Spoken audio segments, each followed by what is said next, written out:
अल्हम्दुलिल्लाह रब्बिल आलमीन। 2 दिन का सफ़र किया तो ऐसा लग रहा था कि बहुत थकान हो गई होगी। बाकी यहाँ मदरसे के बच्चों को देख के दिल भाग भाग हो गया, सारी थकान होता गई, पता ही नहीं था थकान कहाँ चली गई। और उससे बढ़िया जो है शेख ने जो बताया कि किस तरीके से जो है उन्होंने इस इदारे को खड़ा किया, तो ऐसा मैं समझता हूँ कि हिंदुस्तान में शायद कहीं और नहीं होगा जो शेख ने जो है जितनी मेहनत की और जितना अपना माल लगाया है। अल्लाह उनकी इसकी माल को कबूल करे, मेहनत को कबूल करे और निजात का जरिया बनाए। मैं बच्चों से वो बात कहना चाहूँगा जो शेख ने कही कि आप अज़्म कर लें कि हमें काम करना है तो काम के लिए पूरी मेहनत करें, ईमानदारी से मेहनत करें। अब वो आपको करना या से पढ़ाई करनी है तो अगर आप पढ़ाई जो कर रही हैं वो शेख ने बहुत अच्छे सिस्टम बना रखे हैं, सारे कंप्यूटर्स कर रखे हैं, माशाल्लाह वेबसाइट भी बना रखी है। अक्सर मस्जिद देखने को नहीं मिलती ऐसी। अल्हम्दुलिल्लाह, अल्लाह कबूल करे। आप लोग जो है पूरी मेहनत करें। अब मेहनत ये है कि आप मदरसे से जब फारिग हो जाएं दोपहर के बाद में फिर आराम करें और उसके बाद जो है कि असर के बाद मगरिब के बाद पढ़ाई करें। कोशिश ये करें फजर से पहले उठ के पढ़ाई करें।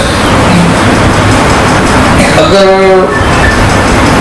आपने ईमानदारी से मेहनत की तो दुनिया के वारिस आप लोग हैं, दुनिया के मालिक आप बनोगे और अल्लाह ने चाहता आखिरत में भी अल्लाह पाक बहुत बेहतरीन जो है आपको जगह देगा इंशाल्लाह, और आपका दुनिया में भी इतना संवारेगा, बेहतरीन आपका ठिकाना बनेगा।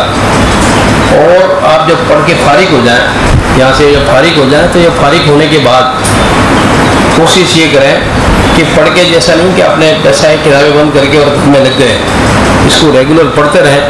ऐसा सिस्टम बनाएं कि आप ज़्यादा से ज़्यादा पढ़ पाएँ। उसके लिए जो है आप टीचिंग लाइन में ज़्यादा रहें, खुतबात की लाइन में ज़्यादा रहें। अल्लाह आपकी कोशिशों को कबूल फरमाए। आपके वालिदैन ने जो हिम्मत करके आपको भेजा इनकी कोशिशों को कबूल फरमाए।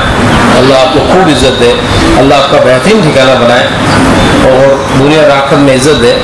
और तमाम जो सदर मदरसा वगैरह जितने टीचर्स हैं उनका बहुत शुक्रिया करना चाहूँगा। माशाल्लाह बहुत अच्छा आप लोगों ने सिस्टम बनाया है, सारा कंप्यूटराइज सिस्टम है, सारा एक एडवांस सिस्टम है। आदमी जब दुनिया के साथ चलता है तो ऐसा है कि हमें भी मिलती है। काफ़ी बड़ी बड़ी कंपनी है जो दुनिया के साथ नहीं चली और बड़ी बड़ी कंपनी थी सारी ख़त्म हो गई, तो दुनिया के साथ चली, दुनिया चल रही है उस तरीके से चली तो आज वो कामयाब है। अल्लाह इस मदरसे को दिन दुनी रात चौगनी तरक्की दे और अल्लाह आपकी कोशिशों को कबूल फरमाए। हमें खुद बात कहना चाहूँगा, मतलब अभी 2 घंटे पहले मैं सोच रहा था कि हमारा काम बहुत अच्छा काम है, हम बहुत अच्छा काम NGO कर रहे हैं। हम जो है लोगों को उम्रा करवाते हैं, कम रेट में करवाते हैं, जो पैसा बचता है अल्लाह की राह में खर्च करते हैं, कुछ कैंप लगाते हैं। ये बहुत सारी बातें दिमाग में थी। यहाँ आके मैं अपने आप को बोना महसूस कर रहा हूँ, हमारी टीम को बोना महसूस कर रहा हूँ। और इस अल्लाह आपकी कोशिशों को कबूल फरमाए, शेख की कोशिशों को कबूल फरमाए। ये दुआ की दरख्वास्त है।